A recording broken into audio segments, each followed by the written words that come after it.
Let's do the cooking. Let's do the cleaning. Yes, a DIY and everything. Ang title ng ating video ngayon ay Do It Yourself Gel Nail at Home. Yay! Hello, what's up guys? Welcome to another video. Ngayon, tatakal si Thansk nga pala. Hello! Say hi!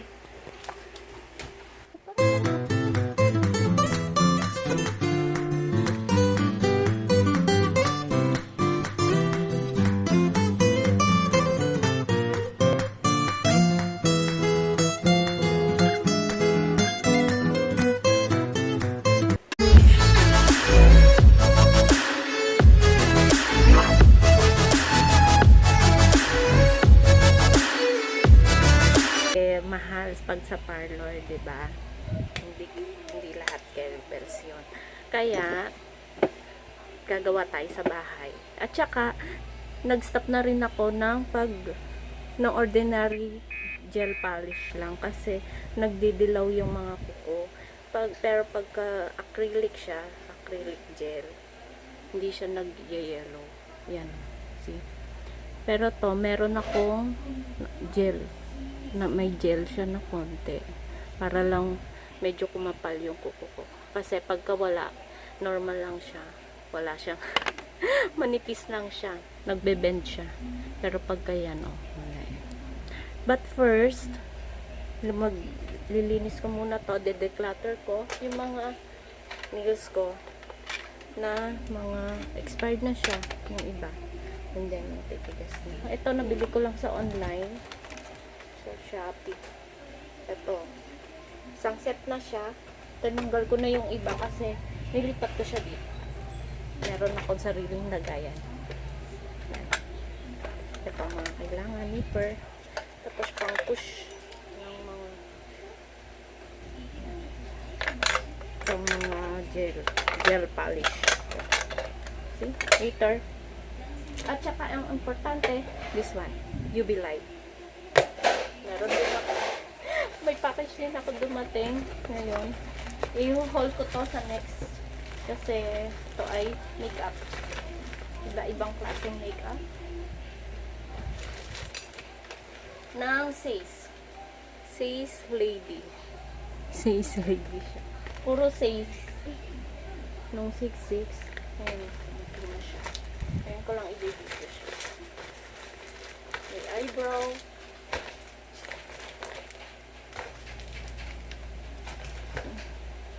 And then, pagka planner ko pala, pagka content creation planner ko, ito, nakasulat talaga siya, kung ano-ano siya. Diba? Para hindi ako nawawalan, hindi ako nababakante. Kailangan ko ng planner. Nakasulat siya para pumapasok siya sa utak ko. Hindi ako tinatamad. So, let's jump right into the video. Hindi ako talagang pro dito sa nail technician at natuto lang ako sa panonood ng mga videos sa YouTube din. Kaya ito mga naipon ko sa mga pag-aaral ko. Buffering. Ang buffer ng nails. One cotton. Naayusin natin siya. Let's start.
we're done.